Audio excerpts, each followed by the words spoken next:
रेहाना, मैं नौकरी नहीं करना चाहता हूँ। तो कोई बात नहीं, मैं नौकरी करके घर चलाती हूँ, तुम बिजनेस सेट करने की कोशिश करो। एक दिन। रेहाना, तुम जानती हो, मैंने जो विज्ञापन बनाने वाली कंपनी खोली थी ना, उसे बड़ी ब्रांड का ऑफर आया है। अब हम लोगों के दिन ब्यारे न्यारे हो गए हैं। मैं जानती थी रवि कि एक दिन तुम सेटल हो जाओगे। रवि का काम अच्छा चल जाता है। एक दिन वो रेहाना से कहता है, रेहाना, अब हम लोगों का बच्चा भी हो गया है। बहुत छोटा है वो। उसका ख्याल कैसे रखेंगे हम? कैसे क्या, मैं गांव से माँ को लेकर आ जाती हूँ। नौकरी से हाफ डे ले लिया करूंगी। अभी तो वो छोटा है, स्कूल जाने तक मैं मैनेज कर लूंगी। देखो रेहाना, मैं अब अच्छा कमा रहा हूँ। तुमको नौकरी करके परेशान होने की कोई जरूरत नहीं है। अरे कैसी बात कर रहे हैं, मैं अपनी लगी लगाई नौकरी कैसे छोड़ दूं? और मैंने तो सुना है हम लोगों को कुछ ही महीनों में सरकारी नौकरी मिल जाएगी। सरकारी नौकरी में कितना कमा लोगी? उतने में तो मैं ड्राइवर रख लूंगा। रेहाना को रवि की बात का थोड़ा बुरा तो लगता है। कम से कम मेरी नौकरी की इतनी बेइज्जती मत करो। भूल गए, इसी नौकरी के बदौलत तुमने अपना बिजनेस खड़ा किया है। अरे वो तो मैं किसी के भरोसे भी कर लेता। देखो, अपने बच्चे को संभालो, घर का काम करो। अब बाहर जाती तुम अच्छी नहीं लगती हो। रेहाना रवि के कहने पर नौकरी तो छोड़ देती है, लेकिन अब बड़े से घर में उसकी कीमत किसी नौकर से कम नहीं होती। एक दिन रवि का दोस्त आता है।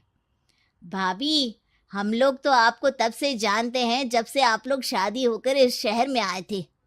आपकी बदौलत ही सारा बिजनेस खड़ा हुआ है। ये किस्मत तो आप ही की है भाभी। हाँ हाँ भाई, हमारी मेहनत तो कुछ है ही नहीं। अरे होगी, लेकिन भाभी की किस्मत के आगे कुछ नहीं। दोस्त वहां से चला जाता है, लेकिन रवि का गुस्सा सातवें आसमान में होता है। देखा कैसे बोल रहा था? अरे बिल्कुल अच्छा आदमी नहीं है ये। कैसी बात कर रहे हैं आप? प्रशांत भैया तो बहुत अच्छे इंसान है रवि। कैसे उन्होंने हमारे मुश्किल वक्त में हमारा साथ दिया था। अरे था पैसा तो साथ दिया, नहीं तो कौन पूछता है? रवि का व्यवहार पैसा आते ही अलग हो गया। वो बंदे को बंदा नहीं समझता। घमंड से घिरे रवि ने तो एक दिन हद ही कर दी। रेहाना, मैं अब तुम्हारे साथ नहीं रह सकता हूँ। क्या? क्या बकवास कर रहे हो रवि? क्या कहना चाहते हो? और क्यों नहीं रह सकते तुम मेरे साथ? देखो, मुझे कोई और पसंद है, और उसने साथ रहने पर बस यही शर्त रखी है कि मुझे तुम्हें तलाक देना होगा। रेहाना, जो कि एक स्वावलंबी महिला थी, उसने बिना देर किए रवि को कह दिया, कोई इश्यू नहीं, मुझे पैकिंग में 4 दिन का वक्त लगेगा, लेकिन तब तक मैं तुम्हारे साथ नहीं रहूंगी। 4 दिन के लिए तुम कहीं और शिफ्ट हो जाओ, मैं घर से निकलूंगी तो बता दूंगी। रवि घर छोड़कर चला जाता है। रेहाना को दुख होता है, वो रोती है, लेकिन व्यवहार से स्ट्रांग रेहाना को पति के वापस आने का और उसे सबक सिखाने का पूरा भरोसा था। फिर एक दिन, अरे शुशिका, कब शादी करोगी तुम मुझसे? यार मैंने तो सोचा था तुम शादी से पहले मुझे विदेश लेकर जाओगे, महंगी कार दिलाओगे।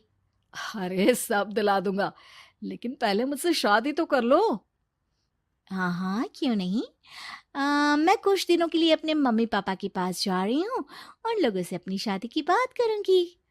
अरे शुशिका, कैसे रहूंगा मैं तुम्हारे बिना? अब तो शादी ही होने वाली है हम लोगों की। शुशिका रवि को छोड़कर चली जाती है। रवि घर आता है, जहां रेहाना को ना पाकर उसे सब अजीब लगता है। घर तो रेहाना के बिना कुछ नहीं है। बच्चे की याद भी आ रही है। चलो एक वीडियो कॉल कर लेता हूँ। रवि रेहाना को वीडियो कॉल करता है, लेकिन रेहाना फोन नहीं उठाती। रात को सोते वक्त मन कर रहा है मुन्ने को गले लगा लूं। चलो कोई ना, शुशिका से शादी के बाद मेरे और भी बच्चे होंगे। अगले दिन रवि ऑफिस जाता है, जहां टीना खड़ी होती है। सर, आपने अपने नए ऐड के लिए मॉडल की रिक्वायरमेंट डाली थी ना, मैं उसी के लिए आई हूँ। रवि टीना को देखकर खुश हो जाता है। अब शादी हो गई है तुम्हारी? नहीं सर, बस अच्छा सा हैंडसम और अमीर लड़का देख रहे हैं मेरे मम्मी पापा। रवि के दिमाग से तो टीना को देखकर शुशिका का ख्याल भी खत्म हो जाता है।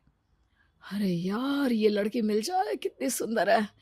शुशिका तो इसके आगे कुछ नहीं है। आ, अब क्या तुम्हें ऐसा नहीं लगता कि मुझसे मिलकर तुम्हारी ये खोज खत्म हो गई है? आप ना, आप तो 2 बच्चों की पापा लग रहे हैं। अरे नहीं नहीं, मेरी शादी तो हुई थी, लेकिन बीवी को किसी और से प्यार था, मुझे छोड़कर चली गई। खैर, टीना की दोस्ती रवि से हो जाती है, लेकिन 1 महीने बाद शुशिका रवि के पास वापस आती है। मेरे मम्मी पापा तुमसे मिलना चाहते हैं, लेकिन उन लोगों को ये मत बताना कि तुम पहले से शादीशुदा हो, और हाँ, शादी से पहले अपनी सारी प्रॉपर्टी तुमको मेरे नाम करनी होगी। अरे पागल, अब मैं तुमसे शादी ही नहीं करना चाहता। भला ऐसी लालची औरत से कौन शादी करेगा? तभी वहां टीना आ जाती है। रवि, ये पागल सी औरत कौन है? देखो, तुमने ही कह दिया ना पागल, तो पागल ही है। पता नहीं कौन है, कह रही है शादी कर लो, लेकिन शादी से पहले अपनी सारी प्रॉपर्टी मेरे नाम कर दो। बोल तो सही रही है। वैसे तुम जानती हो, मेरी एक सहेली है, उसके पति ने उसे पैसा आते ही छोड़ दिया, जबकि उसको खड़ा करने वाली ही मेरी सहेली थी। और मुझे भी भरोसा नहीं है। अगर मैं भी तुमसे शादी करूंगी तो तभी जब तुम मेरे नाम अपनी सारी प्रॉपर्टी कर दोगे। अरे हाँ हाँ, क्यों नहीं, बिल्कुल कर दूंगा। रवि और टीना की शादी की तारीख तय हो जाती है। वो अपनी सारी प्रॉपर्टी के कागज लेकर शादी वाली जगह पर पहुंचता है, लेकिन वहां टीना आती नहीं। रवि टीना को मैसेज करता है। कहाँ हो? सॉरी, मैं तुमसे शादी नहीं कर सकती, मुझे तुमसे भी ज्यादा पैसे वाला मिल गया। रवि को गुस्सा आ जाता है। वो गुस्से से सारा डेकोरेशन तोड़ रहा होता है कि वहां रेहाना आ जाती है। सर, क्या हो गया? क्या डेकोरेशन पसंद नहीं आई आपको? अ, तुम यहाँ क्या कर रही हो? मैं यहाँ की डेकोरेटर हूँ। क्या आपको पसंद नहीं आई यहाँ की सजावट? रवि दौड़कर रेहाना के गले लग जाता है। मुझे माफ कर दो रेहाना। रवि रेहाना के गले लग जाता है और रेहाना टीना को थैंक्स का मैसेज करती है।